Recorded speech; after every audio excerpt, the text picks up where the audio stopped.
नमस्कार, मैं शैलेंद्र शर्मा आपका स्वागत करता हूं न्यूज़ टेम्पर में। जैसा कि आप जानते हैं, विधानसभा चुनाव जो कि अब ज़्यादा दूर नहीं है, उसकी तैयारी अभी से शुरू हो गई है। सभी उम्मीदवार अपनी तैयारी में जुट गए हैं। तो भरतपुर में ये तैयारी किस तरीके से चल रही है, उसकी छोटी सी झलक दिखाने के लिए आज हम आपके सामने लेकर आए हैं डॉक्टर अशोक सिंह, हृदय रोग विशेषज्ञ। सर एक जानी मानी हस्ती हैं। भरतपुर में ऐसा शायद कोई व्यक्ति नहीं होगा जो सर को नहीं जानता।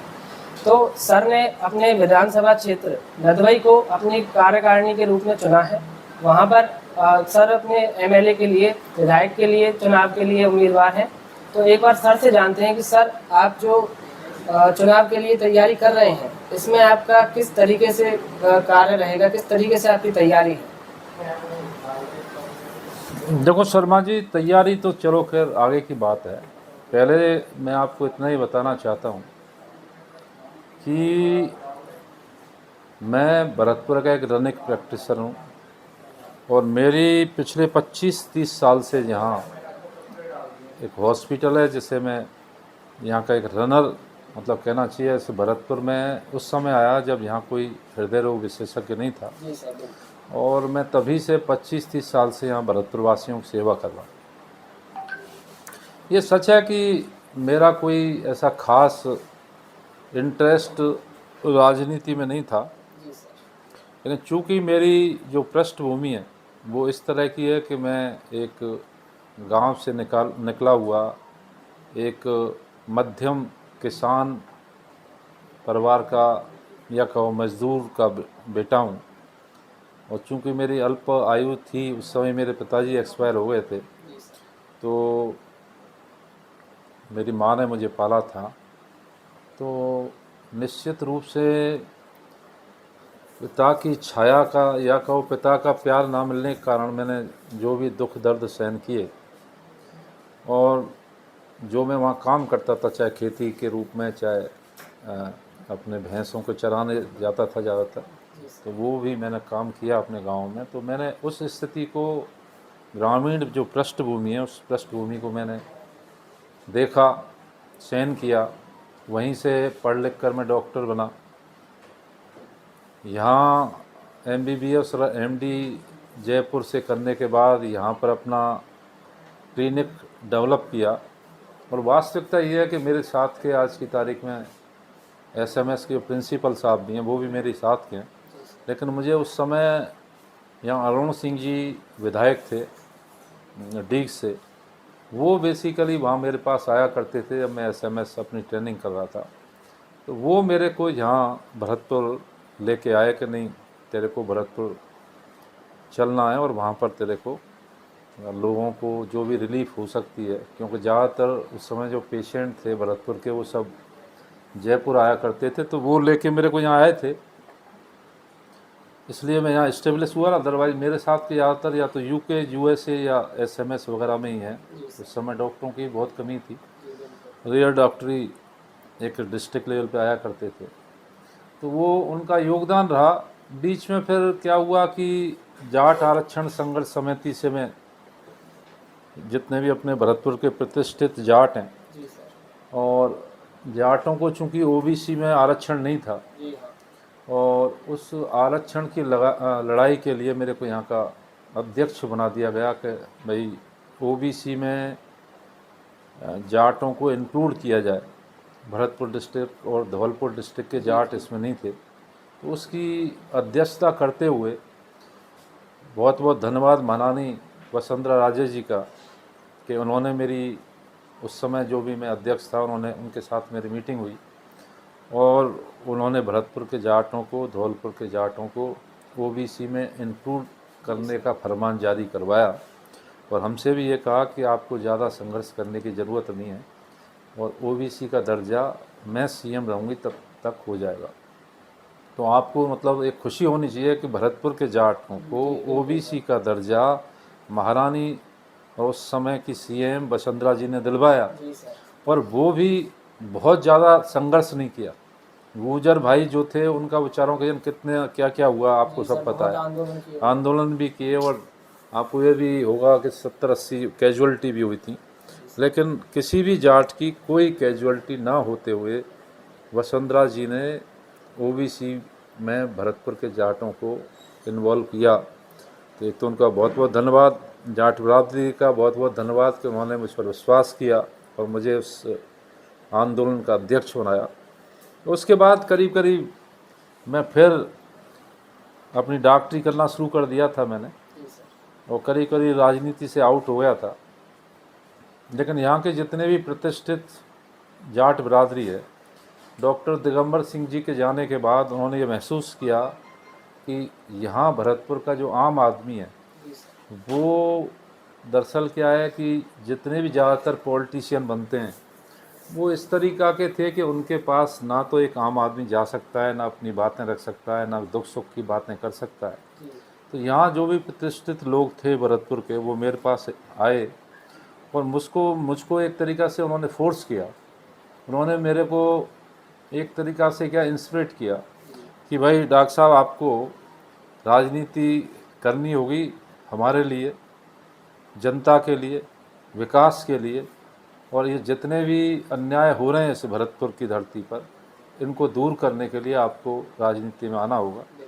और मेरा भी उद्देश्य, चूँकि मेरी पृष्ठभूमि जिस तरह की है, एक ग्रामीण किसान के बेटे की तरह, और चूँकि भी मुझे मालूम है कि काम के अंदर क्या इंफ्रास्ट्रक्चर होता है, तो उस पृष्ठभूमि, लोगों का दबाव, उसको सबको देखते हुए मैं राजनीति में आया। और मैंने कहीं ना कहीं ऊपर भी मिला। तो उन्होंने भी ये कहा कि आप तैयारी करिए, और नदबई विधानसभा को मैंने चुना।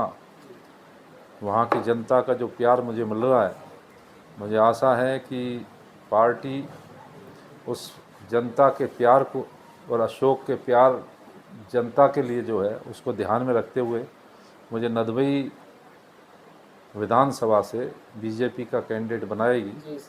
ये मेरी एक इच्छा है, और मैं एमएलए बनकर वहाँ की सेवा कर सकूँ। मेरे अगले 10-15 साल जो एक्टिव लाइफ है, 55-60 साल की तो उम्र हो ही गई मेरी, तो करीब करीब 8-10-15 साल जो भी बचती हैं, तो उस एक्टिव लाइफ में मैं कितनी सेवा कर सकता हूँ, ये मेरा एक विजन है, ये मेरी थॉट है। क्योंकि गाँवों की जो स्थिति है वो तो आपको पता ही है किस तरह के हालात हैं, ठीक है नहीं। तो ये एक मेरा सोच था। गंभीर है हमारे गाँव की, हमने कई तरीके से देखा है। तो मैं ये जानना चाहता हूँ कि आपने जो गाँव को, नदबई विधानसभा क्षेत्र को चुना है, आपने देखा है कि गांव की स्थिति कैसी है। तो मैं चाहता हूँ आप एक बार जनता को वो गांव की स्थिति एक बार अपने शब्दों में स्पष्ट कर दें। देखिए, 75-76 साल करीब करीब देश को स्वतंत्र हुए हो गए, और 47 से आज 2023 हो रही है, और हम करीब करीब सब गाँवों में ही घूम आए। करीब करीब नदबई के तो करीब करीब 80% गाँवों का हाल तो हमने देख ही लिया। वहाँ की स्थिति ये है कि वहाँ पर जो रोड थे, वो पिछले 5 साल में इस रोड बनाने की तो बात छोड़ो, जो बीजेपी के राज में रोड बने थे उनको तोड़वा दिया, ठीक है ना। जल मिशन के नाम से एक योजना आई है, पानी तो आया नहीं, लेकिन जो रोड बने बनाए थे बीजेपी सरकार के, उनको आप ये लगा लीजिए कि करीब करीब ध्वस्त कर दिया। दूसरा, वसुंधरा जी के राज में हर ग्राम पंचायत लेवल पर एक आरओ सिस्टम था। उसमें क्या होता था कि बिल्कुल प्यूरीफाइड अच्छा पानी हर ग्रामवासी को मिले, बहुत सस्ते दामों में। ऐसी व्यवस्था महारानी और उस समय की सीएम वसुंधरा राजे जी ने की थी। और 1 किलोमीटर पूरा जो ग्राम पंचायत था, वहाँ पर कुछ रोड भी बहुत अच्छी अच्छी बनवाई थी, जिन्हें गौरव पथ कहते थे। तो आप अंदाज कर रही कि इस सरकार ने जितने भी फिल्टर वाटर जो भी मिलता था उस आरओ सिस्टम से, वो सब बंद पड़े हुए हैं गाँवों के अंदर, एक काम नहीं कर रहा। दूसरा, जो भी गौरव पथ महारानी जी और उस समय की सीएम वसुंधरा जी ने बनवाए, आप लगा लीजिए कि मुझे तो एक भी रोड मिलता नहीं। अब रोड की तो बात छोड़ो, वहाँ पर आज की तारीख में, अभी आज मैं गांव से, जिस गांव से आया हूँ, वहाँ का आपको यदि मैं वीडियो देखूँ तो आप कहोगे कि ये हिंदुस्तान है कि अफ्रीका है। जो अफ्रीकन कंट्रियों की स्थिति है वो स्थिति है। रोड नाम की चीज़ नहीं है, पानी है नहीं, इलेक्ट्रिसिटी आती नहीं, अच्छे कोई स्कूल नहीं, अच्छा कोई हॉस्पिटल नहीं। तो हम आखिर क्या दे रहे हैं इस पब्लिक को? सिर्फ झूठ। झूठ के अलावा क्या दे रहे हैं? कुछ नहीं दे रहे। कि 100 यूनिट हम माफ़ कर देंगे। अरे 100 यूनिट माफ़ तो आप जब करोगे जब लाइट दोगे। जब लाइट ही नहीं आती तो मैं माफ़ किसका करोगे? जब आपकी यूनिट ही नहीं बनेगी तो वैसे ही माफ़ हो जाएगा। तो लाइट की स्थिति, इंफ्रास्ट्रक्चर बिल्कुल ख़त्म है, कोई मतलब नहीं है। और मेरा तो यही सोच है कि इस सरकार ने 4.5 साल केवल एक ही काम किया कि ये आपस में लड़ते रहे, झगड़ते रहे, और सीएम पद के लिए कि मैं सीएम बनूं कि तू सीएम बने, इस लड़ाई करने के चक्कर में वहाँ का जो लोकल एमएलए अवाना साहब, तो अवाना जी ने उसका पूरा दुरुपयोग किया। और एमएलए बनने के बाद उन्होंने जिस तरीक़ा से डेमोक्रेसी को वहाँ ख़त्म करके वहाँ की शासन व्यवस्था इस तरीक़ा की कर दी कि वहाँ इंडियन पेनल कोड की बजाय अवाना पेनल कोड डेवलप हो गया। लोगों के ऊपर धारा 3 का दुरुपयोग, जिसको चाहे वो जेल में भेज दें, जिसकी संपत्ति जिसका प्लॉट है उसको दबा लें। आपसी हालात ये हो गए कि जातियों में आपसी टकराव करके उनको लड़ाना चाहें। एक गांव में मैं कल गया था, आप सोच नहीं सकते कि वहाँ का एक जाटव जाति का आदमी कह रहा था, साहब कि हम गए कि साहब हमारे साथ कोई दूसरा आदमी अन्याय कर रहा है। तो एमएलए साहब कह रहे थे कि साहब इसमें गोली क्यों नहीं मारी। आप अंदाज करिए किस तरीक़ा की सोच हमारे एमएलए साहब की है और वो नदबई में क्या करना चाहते हैं। यह डेमोक्रेसी में तो ऐसा होता नहीं। तो उन्होंने वहाँ की डेमोक्रेटिक कंट्री को ही मेरे ख्याल से तो जैसे ईरान इराक उधर की तरफ होता है इस तरीक़ा का यहाँ पर लॉ एंड ऑर्डर डेवलप कर दिया। दलित का शोषण हो रहा है, महिलाओं के साथ उत्पीड़न हो रहा है, कोई वहाँ इंफ्रास्ट्रक्चर डेवलपमेंट नहीं है, लॉ एंड ऑर्डर की कोई स्थिति नहीं है, सरेआम यहाँ पर गोलियाँ चलती हैं। तो मेरा तो ये सोच है कि ये पिछले 4.5 साल इन्होंने सिवाय एक ही काम किया है कि तुष्टीकरण की नीति अपनाई, कैसे कैसे लोगों को आपस में लड़वा के कैसे दूसरी बार चुनाव कैसे जीत सकते हैं उसकी इन्होंने भरसक कोशिश करी। और एक करप्शन, इतना जम के करप्शन किया। जी सर, करप्शन एक बहुत बड़ा मुद्दा है। आप अंदाज करिए शर्मा जी, करप्शन के मामले में इन्होंने बेचारे जो ठेली लगाते हैं उनको नहीं छोड़ा, किसी ऑफिसर को नहीं छोड़ा। पुलिस वालों की स्थिति वहाँ पूछिए कि हर थाने में जाके, तहसीलदार पूरा जो है, आप पटवारी से लेकर तहसीलदार को पूछिए कि वहाँ की स्थिति क्या है। पटवारी को वहाँ लगने नहीं दिया। लोगों की स्थिति ये है कि 5 साल से वहाँ कोई काम ही नहीं हो पाया, कोई रेवेन्यू का काम नहीं है। पुलिस है वो बेचारी इससे खुद ही उत्पीड़न है इनका, उनके साथ खुद ही मतलब पीड़ित हैं वो लोग। तो वो क्या न्याय करेंगे, ये वहाँ की स्थिति है।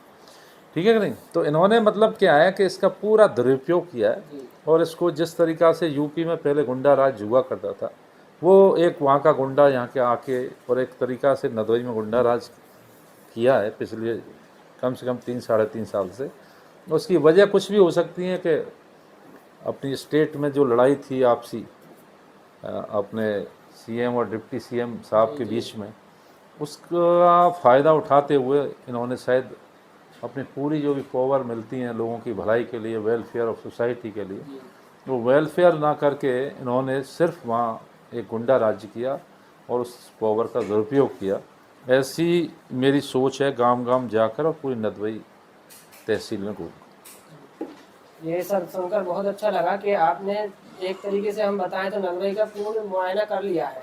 आपको जनता से सारी जानकारी है, किस तरीके से वो परेशान है, किस तरीके से उनके जो है सुविधाएं उनको नहीं मिल रही हैं। तो सर मैं ये जानना चाहता हूँ कि आपके अनुसार वहाँ किस तरीके से कार्य प्रणाली होनी चाहिए, किस तरीके से लोग इस इतना उम्मीदवार चुने कि उनको जो है कार्य वहाँ मिले, विकास उनको मिले। जैसा कि हम जानते हैं नदवई शिक्षा के क्षेत्र में एक भरतपुर का सबसे अच्छा क्षेत्र रहा है, और इस समय हम देखें तो वो शिक्षा के क्षेत्र में बहुत पिछड़ता जा रहा है, बहुत कम हो गई है वहाँ पे शिक्षा में। तो इसके बारे में आप क्या कहना चाहेंगे?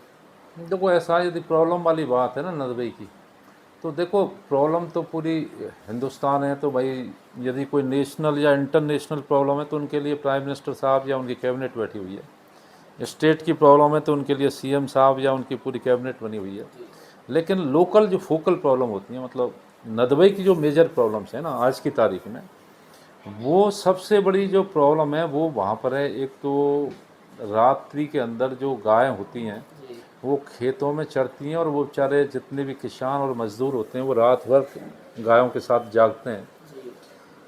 दूसरा, मैं अभी अभी गया था एक गांव में, हर गांव में बंदरों की तादाद इतनी बढ़ गई है कि वहाँ पर बेचारे जो भी अपने लोग हैं ग्रामवासी, उनका खाना खाना ही दूभर हो गया है।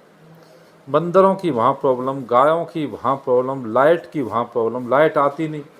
अब जितने भी किसान हैं उनको जो लाइट आती है वो रात्रिकालीन आती है, दिन में आती नहीं, तो उनको बेचारों को रात भर सर्दी में, टकटकाती सर्दी में और खेत में काम करना पड़ता है।